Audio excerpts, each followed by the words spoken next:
¿Te ha pasado enamorarte de la persona más inaccesible del lugar donde menos esperabas sentir amor? A veces el corazón no pide permiso, y en mi caso no solo atravesó puertas y barrotes, se cruzó con un uniforme, con botas que resonaban en el pasillo y con la distancia que imponen horarios, turnos y reglas. Me llamo Renata. Estoy aquí dentro desde hace 2 años. Cada día tenía una rutina que apenas cambiaba. Conteos, talleres, visitas, el olor del jabón mezclado con el del pan que horneábamos los lunes. Antes de todo, tenía una vida con menos silencio, con menos horarios que marcaran mis emociones. La prisión te enseña a medir el tiempo por pasos y por miradas. Yo era de las que vivía en las esquinas, no iba a las discusiones, no buscaba problemas, cumplía mis cosas y me escondía en la palabra escrita. Tenía a alguien fuera que mantenía mi latido. Julia era mi ancla, la que me traía noticias del mundo y me hacía reír con mensajes que yo le guardaba como si fueran tesoros. Por eso, cuando apareció Laura, fue como si un ruido nuevo entrara en mi rutina. No era alta, no tenía esa presencia exagerada de película. Tenía una mirada que, sin querer, lo sabía todo. Fue la forma en que pisó el pasillo la primera vez la que lo marcó. Pasos firmes, medidos, como si supiera exactamente dónde estaba el peligro y dónde la ternura.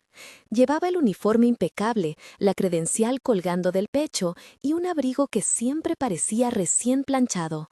Pero lo que me atrapó fue una cosa pequeña, casi ridícula. Llevaba un termo de café con manchas viejas de tinta. No sé por qué me fijé tanto en eso, pero en medio del hormigueo del patio supe que ese termo decía más de ella que la placa en su pecho. La primera vez que hablamos fue por un accidente que, en otra vida, habría sido un detalle sin más. Una chica del taller se desmayó por la tarde, mareo y posible hipoglucemia. Se armó un corrillo, las oficiales empezaron a organizar a la gente. Yo estaba cerca porque había ido a buscar una aguja para el telar. Vi a la chica temblando y me acerqué sin pensar. Le quité la gorra, le subí la cabeza, le di agua con un vasito que siempre estaba en el estante. Laura estaba al lado, observaba con calma, no con prisa. Cuando se dio cuenta de que la chica mejoraba, sonrió de una manera que no había visto antes. Fue breve, como una rendija que se abre y se cierra, y tuve esa sensación antigua de que el mundo se alineaba por un microsegundo. En la vida dentro de estos muros, cualquier gesto de humanidad se celebra como un milagro. Ella me dio las gracias con la voz baja, casi sin ruido. «Gracias, Renata», dijo, y por primera vez escuché mi nombre pronunciado sin etiqueta ni número. Fue una palabra común, pero resonó. No hubo nada más esa tarde. La chica volvió al taller, la rutina siguió y yo regresé a mi banco. Pero la frase de Laura se quedó conmigo. A veces pienso que fue allí cuando empezó todo, en esa intersección entre cuidado y reconocimiento. Después de aquel día, hubo encuentros que parecían casuales y que no lo eran. Pasar por el mismo pasillo, coincidir en la fila del comedor, cruzarnos en la revisión de las celdas. Ella era eficiente, profesional y también risueña cuando nadie miraba. Había algo en la manera en que inclinaba la cabeza cuando escuchaba, en cómo volvía la vista hacia mis manos cuando yo cosía, como si viera en esos dedos algo que ella valoraba. Aprendí a leer las pausas en su voz, a descifrar el quiebre de los silencios. Si tardaba 2 segundos en saludar, era porque había tenido un día difícil. Si me ofrecía una mirada larga, era porque había algo más que la rutina. Nunca hubo insinuaciones abiertas ni actos que cruzaran la línea obvia del reglamento. Ella, con toda su autoridad, mantenía la pulcritud del sistema. Yo, reclusa, respetaba la distancia porque sabía lo que el uniforme implicaba. Lo que hubo fueron pequeños territorios compartidos. Una conversación en la sala de visitas cuando coincidíamos por motivos de trámite, una palabra cuando traía un paquete para otra compañera, la promesa implícita de no hablar de lo que sucedía en esos instantes. Fue una atracción construida con mínimos, un roce accidental al devolver un cuaderno, la forma en que su mano rozaba mi brazo para llamar mi atención, el calor de su suspiro cuando escuchaba una historia mía. Con el tiempo, empezamos a usar esos intersticios como si fueran tratados sutiles. En una ocasión, me pidió que la acompañara hasta una sala donde tenían que revisar documentos de los internos. Era una tarea administrativa y por motivos de seguridad había pocas guardias disponibles. Necesitaban a alguien que supiera moverse entre las celdas y que pudiera controlar a los demás internos, y me eligieron a mí por mi comportamiento responsable. Fue extraño, porque durante años nunca había estado tan cerca de un uniforme en un trabajo conjunto. Ahora lo estábamos haciendo codo a codo, yo abriendo armarios, ella organizando planillas. En el pasillo silencioso, me dijo, «Confío en ti». Fue la frase más definitiva que había escuchado en mucho tiempo. La pronunció como quien entrega un objeto frágil. Le contesté que también confiaba en ella, y eso no fue una decisión racional, sino una entrega. Nos sentamos en un rincón de la sala, con la luz filtrándose por la ventana alta, y las palabras empezaron a caer como hojas que nadie esperaba. Confesiones mínimas, vidas fuera del turno, cosas que no contábamos a nadie. Yo le hablé de Julia, de las cartas que llegaban los jueves, de los chistes malos que me hacía. Ella habló poco sobre su familia, me dijo que tenía una hermana menor y una madre a la que llamaba por teléfono los domingos. Lo importante, y algo que repetiré hasta que deje de doler o de alegrarme, es que hubo consentimiento palpable. Cada avance fue conversado en voz baja, cada roce fue aceptado y devuelto. Hubo miedo, tanto mío como de Laura. Ella conocía las reglas y las consecuencias. Yo conocía la vulnerabilidad de amar a alguien con poder formal sobre mi vida. Hablábamos de esa asimetría con honestidad. «No voy a aprovecharme de ti», me dijo una noche cuando la luna apenas entraba por la rejilla de la celda en horas de permiso. «Si en algún momento te sentís incómoda, me lo decís y me alejo». Yo le dije que no quería que se alejara, pero que si alguna decisión la ponía en riesgo, debía anteponer su libertad. Y ella me dijo que su libertad sin mi nombre era una libertad vacía. Fueron palabras adultas, no hubo manipulación. Hubo una pequeña ceremonia de normalidad que recuerdo con ternura, las veces que nos encontrábamos en la lavandería. Allí, mientras doblábamos sábanas, hablábamos de cosas banales, el olor del detergente que preferíamos, el programa de radio que escuchábamos, la comida que guardaríamos en caso de tener la suerte de cocinar. Los pliegues de la tela eran una metáfora de cómo intentábamos ordenar lo desordenado de nuestros sentimientos. A veces ella me miraba y alguien más en la fila veía algo en esa mirada. No era secreto absoluto, pero sí lo suficientemente contenido como para que no explotara. La confianza fue creciendo y con ella la necesidad de más tiempo juntas. No se puede forzar un vínculo de este tipo sin arriesgarlo todo. La carrera de la oficial, mi tranquilidad dentro del régimen. Por eso los encuentros fueron construidos con cuidado. Hubo un día en que la administración autorizó un taller fuera del recinto, una visita guiada para intercambiar aprendizajes con una organización que apoyaba la reinserción, y yo fui seleccionada como participante. Para muchos, eso habría sido solo un permiso más. Para nosotras, significó un cruce en el que la vida se volvió un poco más larga. Ese día, antes de subir al micro, ella me buscó detrás de la fila y me entregó un papel pequeño, doblado en 4. «No lo pierdas», me dijo. Dentro había una dirección de correo electrónico y una frase: «Si necesitas, escribime». Fue así, con cosas discretas, como construimos un canal que no violaba las reglas pero que nos permitía intercambiar palabra a palabra. En la visita hubo un momento de calma, fuera del buzón de miradas de la prisión. Nos sentamos en una banca en el patio del centro de atención donde fuimos y hablamos de planes pequeños, casi ridículos, como quién compraría el café la primera vez que estuviéramos juntas fuera. No dijimos vivir juntas como si fuera un plan terminado. Lo hicimos a medias, como quien nombra un sueño para hacerlo más real. Regresamos con un vínculo que se volvió más visible, no porque lo proclamáramos, sino porque la manera en que una miraba a la otra se notaba. Algunos compañeros lo atisbaron y empezaron los susurros que siempre terminan en historia. ¿Viste a la oficial y a la Renata juntas? No era nada explícito, pero el rumor me alcanzó como una brisa que anuncia tormenta. Laura lo notó antes que yo. La vi tensarse, apretar la mandíbula cuando alguien nos hizo un comentario irónico. Se disculpó conmigo esa noche. «Lo siento, sé lo que significó eso». Yo la abracé y le susurré que no era su culpa. Pero por la primera vez sentí que nuestra diferencia de posición podía convertirse en peligro. Teníamos cuidado, pero somos humanos, y el mundo dentro de la prisión tiene sus grietas. Fue en una tarde anodina cuando el rumor se volvió imagen. Alguien tomó una foto. No era una imagen explícita, no había nada íntimo en ella. Era una fotografía aparentemente casual de dos personas juntas sonriendo en una pausa. La foto llegó a un chat personal y de ahí empezó a circular de forma privada, intentando transformar una escena de afecto en un escándalo. El celular de un trabajador sin escrúpulos es como un chisme que se vuelve arma, un cuerpo inerte que reproduce juicios. En el chat, alguien comentó con sorna, otro con indignación moral. No tardó en llegar a los oídos de la dirección.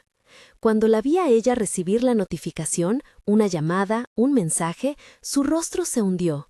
Esa tarde, la rutina se abrió en un hueco de tensión. La dirección convocó a la oficial a una reunión privada, y yo sentí el frío de esa distancia. Me llamaron también a una oficina para aclarar hechos, una frase burocrática que pesa. El corazón me latía con velocidad inusual. Pensé en todas las veces que habíamos hablado de las consecuencias, en los pactos sobre la desescalada que nunca quisimos hacer realidad. Habíamos sido responsables, habíamos establecido límites, pero una foto era capaz de interpretarnos sin contexto. Antes de la reunión, en el pasillo, ella me tomó la mano. Fue un gesto prohibido, sí, y también la confirmación de que no estaba sola. Miró a ambos lados y con la voz baja dijo, «Si esto nos hace daño, lo enfrentaré, pero me importás, Renata, no quiero perderte por miedo». Lo escuché y por primera vez creí que el peligro que nos acechaba no solo era institucional, sino real para nuestras vidas. Me dio un beso rápido en la frente, como quien promete fidelidad en un contrato secreto, y entró en la sala donde discutían su destino. Yo me quedé afuera, con el papel doblado en la mano y con la sensación de que el mundo iba a pedir algún precio. Esa noche me llevaron a una sala de espera para entrevistas. Había una mujer de un orden superior que tomó notas con cara adusta. Me preguntaron qué pasaba, quién era, si había algo inapropiado. Respondí con la verdad, que existía una conexión, pero también que todo era consensuado y que había sido construida en márgenes cuidadosos. No era el momento para discursos elocuentes, me limité a decir la verdad con sencillez. En algún punto preguntaron por nuestra comunicación fuera del horario, mensajes, correspondencia. Acordé que había intercambiado notas y una dirección de correo. La inspectora hipotecó mi manera de respirar. «Esto puede ser interpretado como una violación de protocolo», dijo, y la frase cayó como una losa. Mientras tanto, ella estaba en otra sala enfrentando preguntas distintas. La dirección le pedía que aclarara su relación con una interna. Le hablaron de un reglamento que prohíbe relaciones íntimas entre personal e internos, lo cual era evidente. Le hablaron también de la reputación institucional, de la necesidad de mantener confianza pública. No puedo describir lo que se sentía ver el uniforme de quien uno ama ser interrogado por las mismas manos que la uniforman. Era mirar a alguien que amaba y ver cómo le arrancaban capas de su vida profesional. Yo sufrí por ella. Sufrí como quien ve a otro inmerso en un fuego que no puede apagar. No voy a mentir, hubo momentos en que pensé en echar todo por la borda. «Dime qué querés», le escribí por correo interno cuando nos dieron la posibilidad de hablar por escrito. Contestó con una sola línea, «que esto no nos defina». ¿Cómo no dejar que nos definiera? ¿Cómo no acercar la cabeza y cubrirla con una manta para que el ruido del mundo no entrara?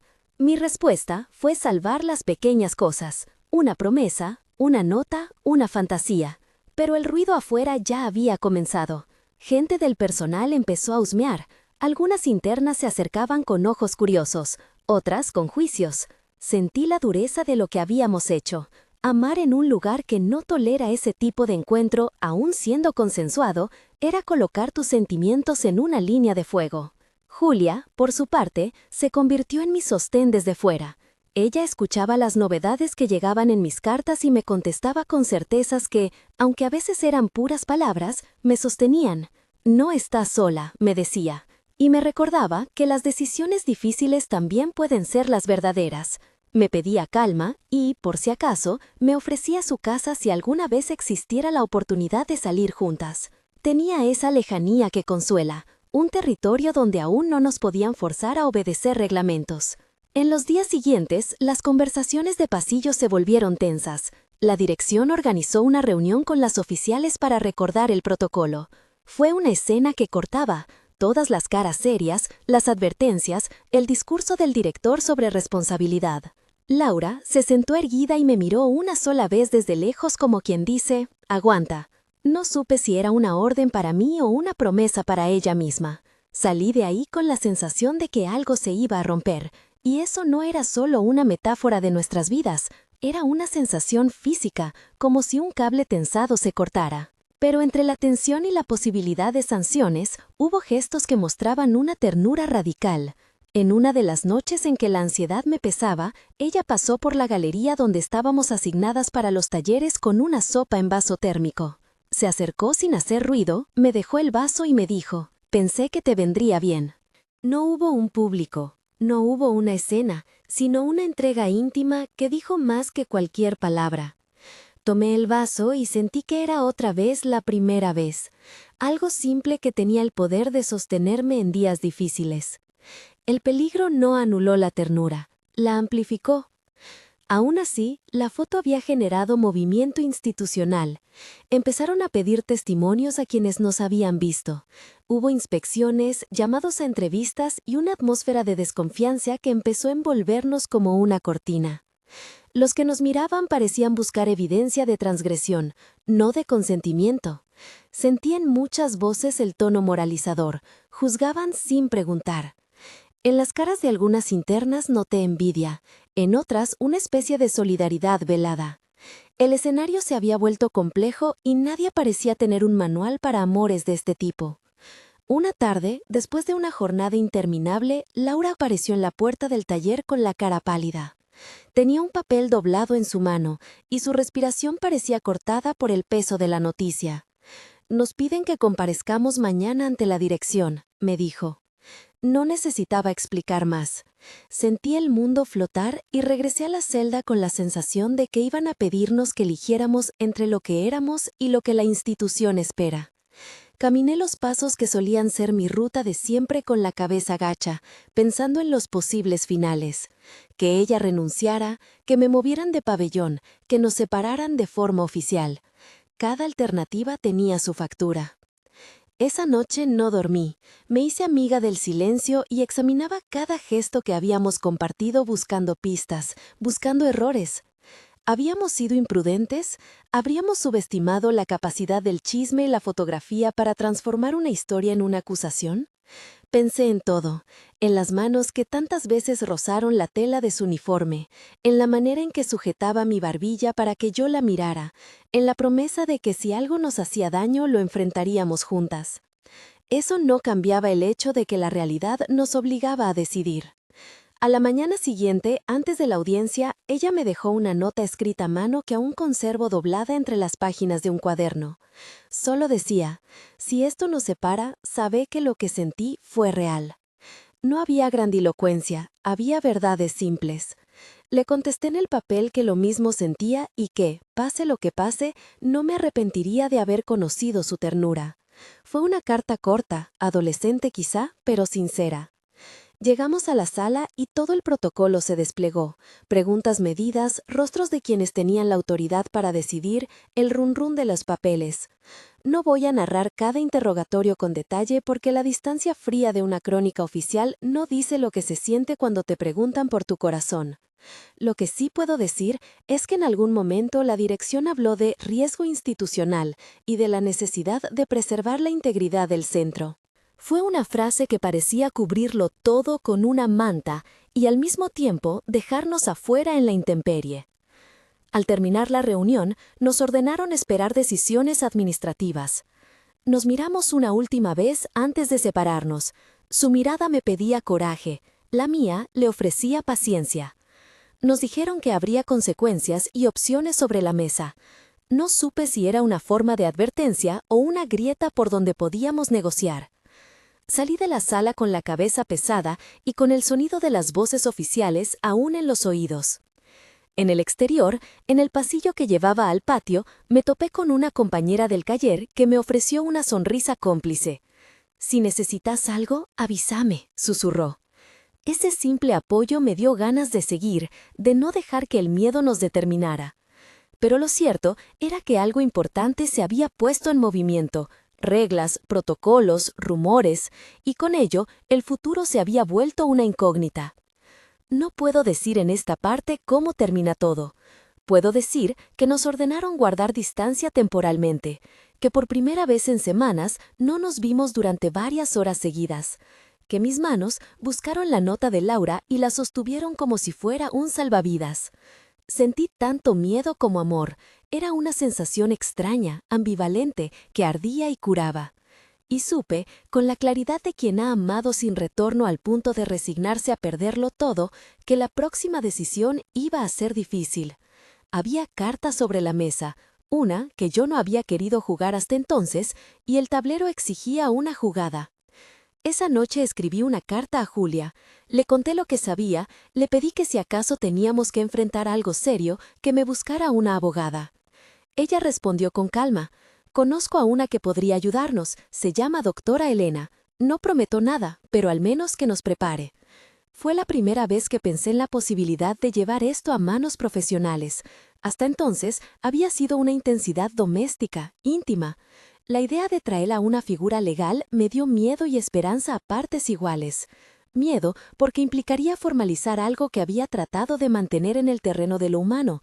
Esperanza porque quizá una voz externa podría validar lo que habíamos vivido y hacer que la dirección diera pasos más prudentes. Al cerrar la carta, sentí que algo dentro de mí se fracturaba y al mismo tiempo se armaba. Amaba a alguien que podía perderlo todo por mí, y eso nos colocaba a ambas en un punto donde las decisiones no solo marcaban nuestro futuro inmediato, sino también nuestra dignidad. No quería ser la causa que la obligara a elegir entre su carrera y su corazón, pero tampoco quería renunciar a la posibilidad de una vida compartida por miedo a la autoridad. Esa ambivalencia fue mi compañía mientras esperaba. Había tanto en juego, carreras, reputaciones, sueños, y aún así, la fuerza del cuidado que habíamos compartido me parecía la única moneda verdadera. Sentí, por primera vez, que el amor no era un lujo, sino un riesgo que uno elige tomar, y que a veces el riesgo tiene más de honestidad que la cobardía de callar. En esa noche de espera, antes de que la administración diera su veredicto inicial o pidiera un ultimátum, me durmió la idea de que quizás todas las historias de amor que valen la pena comienzan en un lugar imposible. Quizás, pero también supe que el precio era real y que pronto nos lo pedirían. Y allí, en ese umbral, con la carta de Laura plegada en mi bolsillo y el nombre de una abogada en la cabeza, supe que la siguiente jugada nos diría si el amor basta para seguir juntas o si nos exigiría una renuncia que cambiaría el rumbo de nuestras vidas. Nos separaron con la formalidad fría de quienes administran destinos. Me dejaron volver a la celda como si fuera un castigo menor. «Espera noticias», dijeron. La noche fue una extensión del aguante. Conté los minutos en la oscuridad y encontré que el corazón no obedece a las reglas del reloj. Pensé en todas las veces que habíamos pactado honestidad, en que nos habíamos prometido mutualidad y respeto. Pensé también en la posibilidad, terrible y real, de que mi amor fuera convertido en prueba en contra de la persona que más me había cuidado. A la mañana siguiente recibí una visita autorizada. Julia entró al área de encuentros para traer el café amargo que siempre me enviaba en sobres. La vi abrir la puerta con esa sonrisa que no se resigna a la gravedad de las noticias. Me abrazó con fuerza y en su espalda sentí la firmeza de quien no te va a dejar caer. «Traje a alguien», me dijo en voz baja, acomodando un portafolios. «La doctora Elena quiere vernos». No supe si reír o llorar. La idea de una abogada nos hacía sentir adultas de una manera rara. Era como si aquello que había sido secreto y a veces infantil, nuestros papeles, nuestras notas, nuestras miradas, necesitaba ahora una traducción seria para que el mundo lo entendiera sin convertirlo en arma. La doctora Elena llegó con más calma que prisa. Tenía la voz templada y un cuaderno con esquemas. Me miró con una mezcla de curiosidad y respeto. Después me dijo directamente: «Renata, mi trabajo es que esto no te destruya más de lo que ya te destruyó la vida. Si Laura y vos sienten que esto es mutuo y no hubo ningún abuso, mi prioridad es proteger a las dos, no solo a la institución ni a las apariencias». Aquellas palabras fueron un alivio ancho, alguien que no me miraba como culpable automático. Hablamos de lo que había pasado. Le conté con detalles mesurados, los encuentros en la lavandería, el taller, la nota doblada con la dirección de correo. Le expliqué, sin vanidad, cómo habíamos cuidado los pasos para no forzar a nadie, cómo habíamos puesto palabras cada vez que algo nos resultó incómodo. Ella pidió evidencias que no fueran sentimentales, testimonios de compañeras que podían dar fe de mi conducta responsable, mensajes que mostraran consensos, la lista de actividades que me asignaron para justificar mi presencia fuera de la rutina. No le pedí peras en el olmo, le pedí que hiciera lo que pudiera. Lo que me devolvió en respuesta fue planificación. No prometo que la dirección vaya a actuar bien. Puedo intentar negociar y presentar un panorama que haga ver que lo que hubo fue humano, no delictivo. Mientras tanto, Laura estaba en otro frente. La habían citado a una audiencia preliminar en la que el director le advirtió sobre las posibles consecuencias, desde una sanción administrativa hasta la separación del cargo. Le ofrecieron, con la cortesía de quien combina amenaza con trámite, una salida menos traumática si ella ponía por escrito su renuncia voluntaria. No voy a endulzar la situación. Su puesto era su sustento, su orden, su identidad profesional. Renunciar significaba cambiar cada plan, cada estabilidad que la uniformidad le había dado. Yo me partía cada vez que imaginaba la factura que aquello podría cobrarle. No quiero que se me interprete mal. Laura no fue empujada a renunciar por la fuerza física ni por coacción sexual. Fue acosada por la lógica asfixiante de la institución, por el ruido público, por el miedo a que su vida profesional se transformara en un espectáculo. Ella pensó en las consecuencias y eligió. Esa elección, aunque dolorosa, fue suya. Hubo noches de tensión donde discutimos hasta la madrugada, como dos adultas que intentan calibrar lo que importa más, la carrera que la definía o la posibilidad de una vida honesta fuera de las reglas que nos separaban. En una de esas noches, recuerdo que ella se sentó en la cama de la sala donde a veces pasábamos a hablar, con las manos temblando aunque intentaba mantener la compostura. Me dijo: «Renata, si sigo aquí, cada gesto nuestro va a ser esculpido por la sospecha. Podés salir perjudicada en una reubicación, podés tener problemas en tu proceso de libertad condicional, podés ser estigmatizada. Yo podría pelear y quizás la dirección se encapriche y te castiguen por eso. O yo puedo renunciar y sacarte de este lugar cuando te toque salir».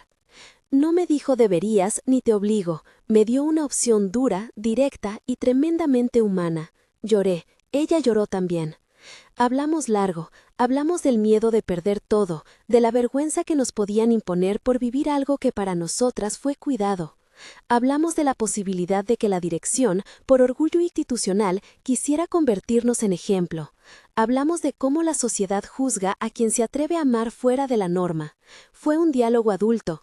Ella me aseguró que su renuncia sería una decisión consciente y que, si lo hacía, sería porque elegía empezar a vivir de otra manera, no por pagarme con culpa. Ese matiz fue lo que me permitió responder con la verdad: no quiero que pagues por mi amor. Laura me tomó las manos, las apretó y dijo: «Mi trabajo no es más que una película con leyes y horarios. Elijo tu nombre por encima de eso. No lo hago para salvarme, lo hago para poder estar sin que a vos te pisen por mi culpa». Mientras se cocinaba nuestra decisión, la doctora Elena trabajó con diligencia. Reunió testimonios que hablaban de mi conducta ejemplar. Consiguió que algunas internas firmaran declaraciones sobre cómo nos veían y lo que percibían: respeto, mutualidad, ausencia de chantaje.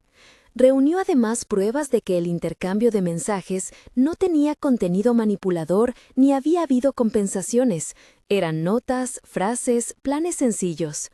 Con esto montó una línea argumental. No había abuso ni tráfico de favores, solo una relación afectiva prohibida por el reglamento que debía ser tratada desde lo disciplinario pero no desde lo criminal.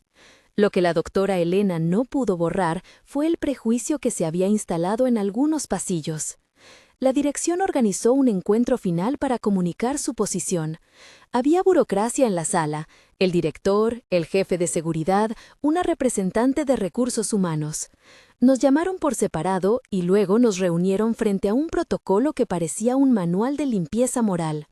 Leyeron normas, mencionaron precedentes y hablaron de reputación. Nos ofrecieron alternativas: iniciar un sumario con posibilidad de sanción para Laura o aceptar una renuncia voluntaria de la oficial, lo cual cerraría el caso rápido y sin mayor espectáculo público. Era una negociación con máscara de legalidad. Cuando Laura salió de esa sala, sus ojos estaban secos por fuera y hechos polvo por dentro. Me miró a través del vidrio donde nos obligaron a quedarnos por seguridad y, como si no hubiera ruido, me dijo: «Voy a renunciar». No me dio tiempo a formular preguntas. En su voz, aunque contenida, había decisión. Fue la forma más amarga y conmovedora de amor que haya conocido. Ella entregaba su carrera para no convertir mi nombre en acusación y para que, el día que saliera, pudiera ir a casa sin que una sombra institucional me siguiera. La renuncia fue un acto público y privado a la vez. Laura la presentó con palabras medidas. Agradeció la oportunidad de servir, habló de responsabilidad y dijo que por motivos personales dejaba el cargo con efecto inmediato. Fue una carta sobria, sin melodramas, pero cargada de significado. El director la aceptó con la frialdad propia de quien ve su propia institución como una máquina que reparte destinos. Hubo murmullos en el personal. Algunos la miraron como a una traidora, otros como a una heroína, según sus propios rótulos. Para mí, fue la mujer que me arriesgó la certeza y eligió la posibilidad. No voy a idealizar la salida. Laura perdió su fuente de ingreso, su rutina, su condición de guardia. Tuvo que lidiar con papeleo, con la incredulidad de algunos allegados, con la necesidad de explicar una decisión que muchos no comprendieron. Pero también, y esto es importante, ganó la libertad de estar con su afecto sin que su nombre fuera usado como escudo institucional o como castigo social. Eligió convertirse en la persona que estaría a mi lado cuando el tiempo de reclusión terminara. Hubo consecuencias inmediatas. La prensa local no tardó en hacerse eco. El rumor que antes había sido cuchicheo se convirtió en nota breve, con titulares que buscaban el escándalo. Nos definieron de maneras distintas en redes y en espacios públicos. Algunas voces condenaron, otras defendieron. Tuve miedo, sufrí vergüenza, pero también recibí llamadas de apoyo inesperadas. Compañeras que me habían visto en la lavandería me escribieron para decirme que les parecía valiente lo que habíamos hecho. Una psicóloga del centro nos envió un mensaje para ofrecer acompañamiento. El mundo es una mezcla de soledad y manos que se extienden. La salida de Laura no implicó que todo quedara resuelto de la noche a la mañana. La dirección siguió controlando lo que se seguía haciendo dentro del penal, y yo seguí sometida a revisiones y entrevistas. Aún así, con la renuncia, la presión institucional sobre mi figura disminuyó. Ya no podían acusar a la oficial de aprovecharse de su posición dentro del sistema. La doctora Elena habló con el director y expuso un escenario en el que la renuncia, más que victoria, era un acuerdo para evitar mayor daño. Lo presentó como salida administrativa. Nosotros lo presentamos como elección amorosa. Ambas cosas eran verdad. Pasaron los meses con la lentitud propia de lo que espera. En el interior, las horas se fueron tiñendo de rutina y de preparación. La posibilidad de salir cerca fue un faro que me sostuvo. Era una promesa que Laura y yo habíamos perfilado entre cartas y mensajes. Ella buscó trabajo fuera del ámbito público. Hacía cursos, ofrecía su CV, hablaba con personas que no conocían nuestra historia para que la vieran como una profesional con experiencias que podían servir en contextos civiles. Julia, por su parte, se convirtió en una especie de ángel logístico. Consiguió un pequeño departamento compartido que nos podría recibir, llamó a quien nos ofreció apoyo y organizó que cuando yo saliera, al menos tuviéramos una cama limpia y una mesa donde dejar las tazas. El día de mi libertad fue extraño y perfecto. No fue un clímax cinematográfico, fue un trámite con olor a limpieza y a menta, con funcionarios que firmaban papeles y con la espera habitual que demora hasta el minuto final. Cuando por fin me dieron el pase para salir, la primera cara que vi fue la de Laura, apenas al otro lado del portón, con el cabello recogido y los ojos rojos. Se abrió la puerta de la salida y por unos segundos el ruido del mundo me pareció distinto, más grande, más posible. Nos abrazamos como se abrazan quienes vuelven a un país propio. No hubo cámara ni público, solo el paso del aire libre y los pasos apresurados de quien no quiere perder tiempo con formalidades. Caminamos juntas por la vereda hasta el colectivo que nos llevó. Eran las primeras horas de una tarde templada, la ciudad olía a pan y a lluvia lejana. Subimos con las pocas maletas que nos habían permitido traer. Laura había conseguido 2 trabajos temporales que la mantendrían en pie hasta que encontrara algo estable. Yo, por mi parte, sentía que aprendía a respirar fuera de los muros. La primera noche en la casa pequeña que nos habían prestado fue un ejercicio de domesticidad torpe y hermoso. No supimos por dónde empezar, desempacar, cocinar, encender una radio sin que los parlantes parecieran sospechosos. Compramos huevos, pan, aceite. Hicimos una lista con lápiz en la pared, cosas por hacer. Preparé un té y ella me besó la frente antes de quedarse dormida en el sillón con la luz tenue. Era una escena simple, ella con la chaqueta en el brazo, yo con la taza caliente en las manos. Fue tan perfecta, en su sencillez, que sentí que había ganado otra vez la posibilidad de querer sin que eso fuera noticia. No todo fue arcoíris. Hubo llamadas incómodas de personas que no entendían por qué había renunciado. Hubo días de papeleo y ajuste. Hubo noches en las que la culpa me mordía por haber sido la causa de su sacrificio. Pero Laura siempre respondía con la misma calma. No me sacrificaste nada, Renata. Elegí, y no por lástima, por convicción. Eso no anula el dolor, pero lo convierte en algo compartido y humano. Con el tiempo, montamos una rutina que tuvo el valor de lo ordinario. Nos levantábamos con lentitud los domingos, discutíamos sobre quién compraría leche, nos reíamos de la manera en que una vecina dejaba su planta en su balcón sin regarla, cocinábamos lo que podíamos y soñábamos con viajes que alguna vez serán posibles. Nos inventamos rituales, un café los sábados en la plaza cercana, una carta que nos escribíamos cada mes para recordar lo que no queríamos perder. En las noches oscuras, cuando la memoria de los barrotes volvía con su olor, nos abrazábamos y hablábamos en voz baja sobre los días en la lavandería, las notas dobladas, la foto tonta que todo lo desencadenó. Recordábamos con ternura y cuidado. A veces la gente nos miraba en la calle, algunas miradas eran curiosas, otras hostiles. Tuvimos que enfrentar el estigma y en algunos momentos la desconfianza, pero también conocimos manos amigas. Una organización que trabaja con mujeres en la reinserción nos ofreció apoyo para encontrar empleo. Una compañera del taller que luego se volvió amiga nos llevó a una conversación con gente que abrió los oídos en la comunidad y nos consiguió un pequeño espacio para que Laura diera charlas de seguridad no penitenciaria. Porque la vida, a veces, recompone las piezas y te da rincones inesperados donde encajar. No quiero que esta historia suene como un manual de heroicidades, no lo fue. Fue una sucesión de decisiones, de miedos y de amores que tuvieron que aprender a medir su peso con responsabilidad. Elegimos, ambas, con pleno consentimiento. Hubo miedo, sí. Hubo daño, sí. Pero hubo también una elección hecha con la cabeza y con el corazón. Con el tiempo las heridas se hicieron menos agudas. Aprendimos a reír con más libertad. Yo volví a escribir, retomé la costumbre de llenar cuadernos con pequeñas historias y con planes que antes se veían imposibles.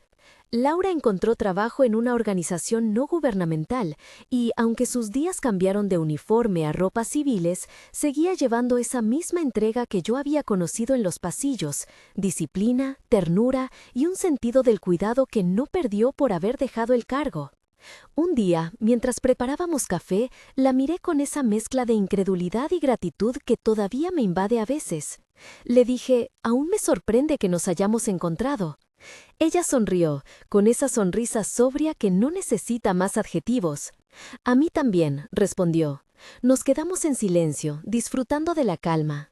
No pretendo convertir esto en un manual para quien ame a alguien en una posición de autoridad dentro de una institución.